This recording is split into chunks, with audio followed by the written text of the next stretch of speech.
Hello, welcome to my channel, or welcome back to my channel. I came across an article today that I'm going to read part of it and say why I agree with it. And I want to get it up here because I see this stuff and then I save it and then I lose it. But I'm really trying to figure this out because it seems like there's been a real pattern to where we are now with gender-affirming surgery for children and gender-affirming drugs. Anyways, I'm going to read you some parts of an article written in 2007 that the scientists were concerned that putting children on antidepressants is going to cause problems for them later.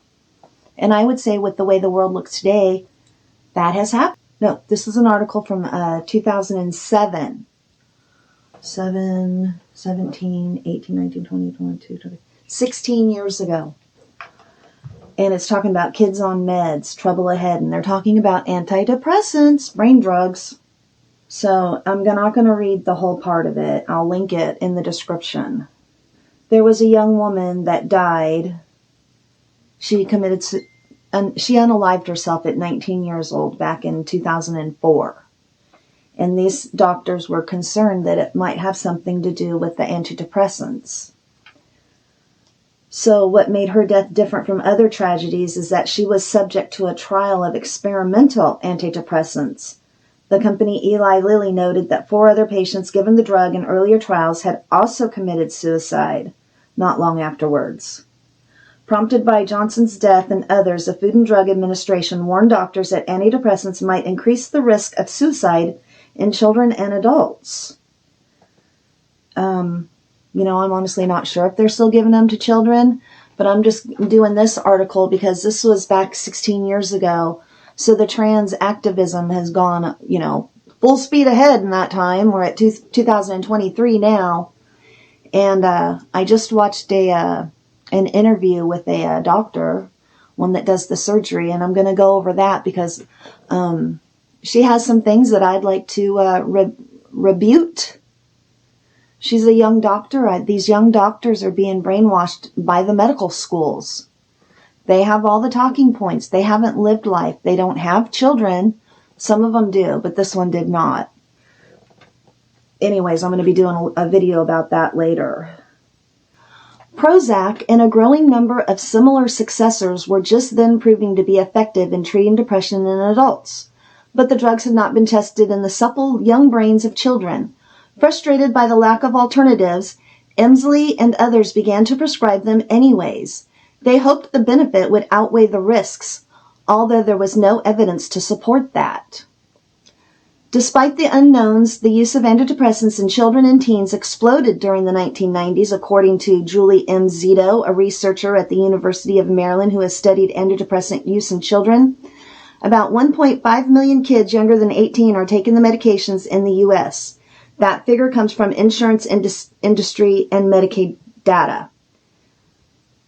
Now their research is suggesting that suicide is only one of the potential risks. Studies have found that Prozac-like drugs might interfere with normal patterns of growth in children still developing brains. Although the research is not about 1.5 million kids younger than 18 are taking the medications in the U.S. That figure comes from insurance industry and Medicaid data. Now, however, the research suggests that suicide is only one of the potential risks. Studies have found that Prozac-like drugs might interfere with normal patterns of growth in children's still developing brains. Although the research is not conclusive, it is possible that kids on antidepressants are trading one psychiatric diagnosis for another. Children who take these drugs, in some instances, starting in the preschool years, could find short-term relief and then grow up into an edgy, anxious, dysfunctional adults. And I think that's what happened. I think these kids have grown up and they're anxious, dysfunctional adults. And they're mean and they're angry. And I think that is what has happened. I think that we have a whole generation of edgy, anxious, dysfunctional adults. And these adults are giving birth to the younger children that are in school now that are being brainwashed into being able to change your sex. It's not possible.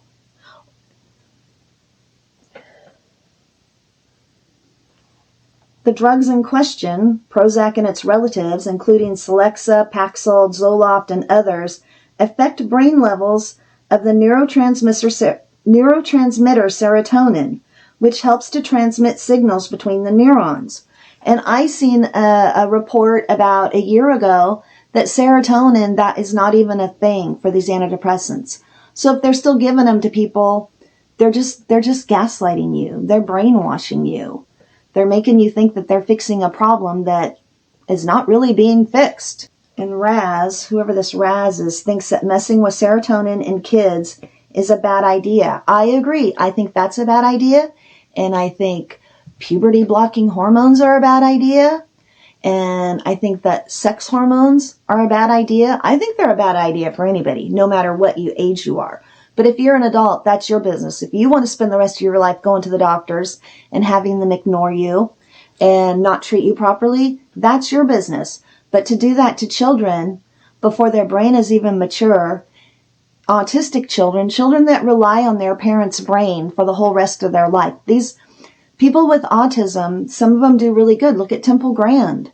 Now, she's an example. She dresses like a guy, but she's not out there saying she's a guy. She's just being who she is authentically. That's what needs to be accepted in the United States. People need to wake up and realize that you're being gaslit and brainwashed. These brain drugs aren't helping. The Ritalin, all the ADD drugs back in the 1990s, that started up big. And they wonder why all these homeless druggies are in the streets. They want to blame it on elderly people that need pain medication that they can't even get now. I'm on a lot of chronic pain boards, and I'm seeing it. I'm seeing they're not being able to get their pain medication. Why? Why does the cartel have so much control that all the street druggies can get their drugs easy, but you have responsible, mature adults who have worked, who have contributed to society, and now they're having pain for various different reasons, and they're getting cut off. Why? Stopping their pain medications has done nothing to help the drug issues on the street. Nothing at all. I believe this is all by design. I really do. I watched this KGB Russian, he left the country. What do you call those? Anyways, and Yuri Breznovich. People really need to watch that, because I truly believe that's what's happening, and I believe it's been happening for, since World War II. It's been happening for a while. And, well, I'm just going to leave that right there, and I'm going to link the article in the description. That way, as I'm researching this and trying to figure it out for myself, I can go look back on it, and I have what I was thinking at the time. July 13th, 2023. Life in America. Gender-affirming care for children.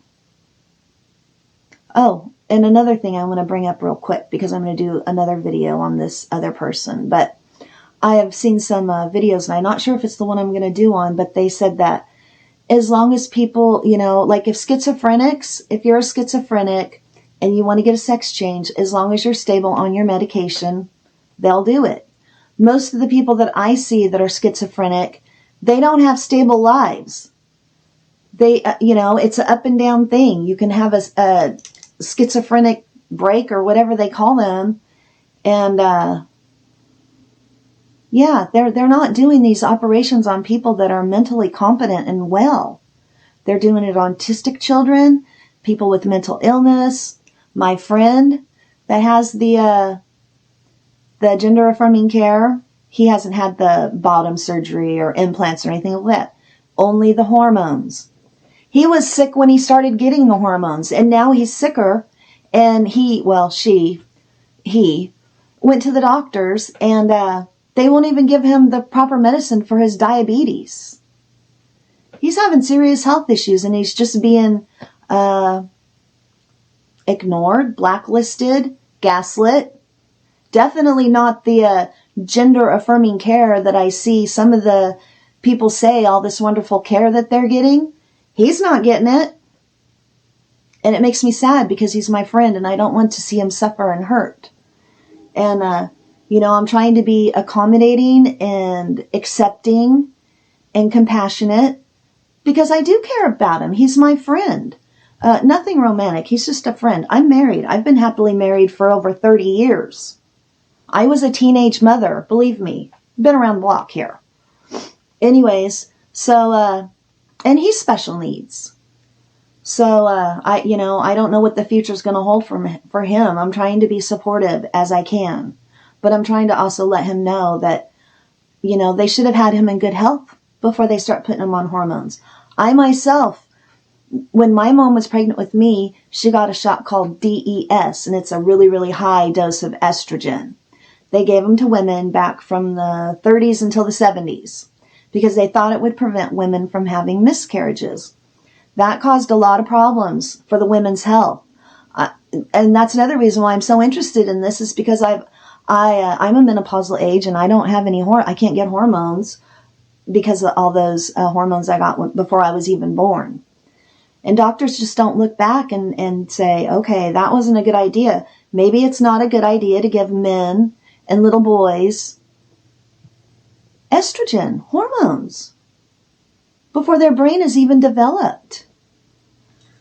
There is one part in here.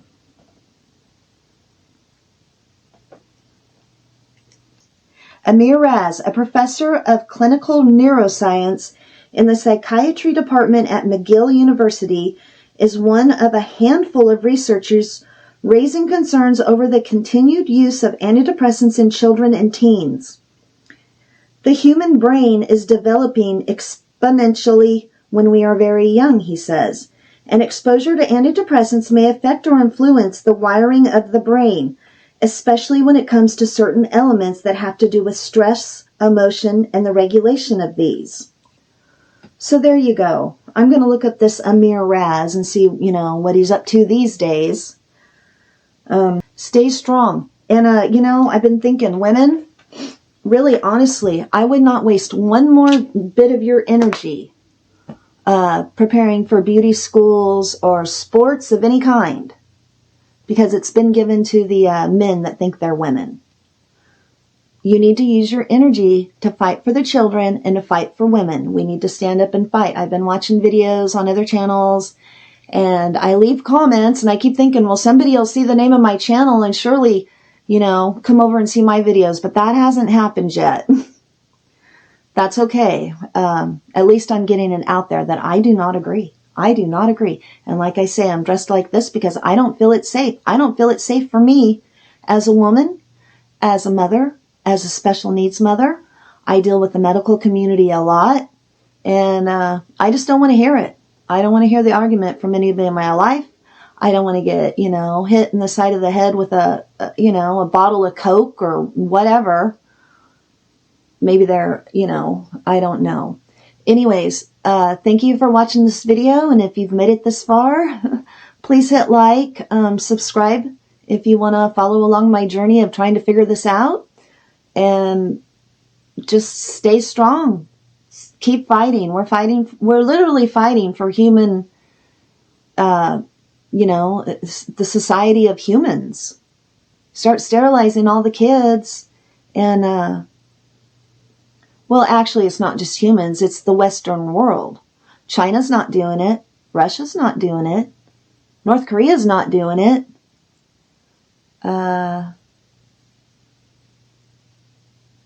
Third world countries, I don't think that gender-affirming care is high on their list of raising their children. They're just doing what they can to get by day with food. But here, in the United States, it's just being shoved down our throats and we're being forced to accept it, and I'm not going to accept it. It's unacceptable. See you next time.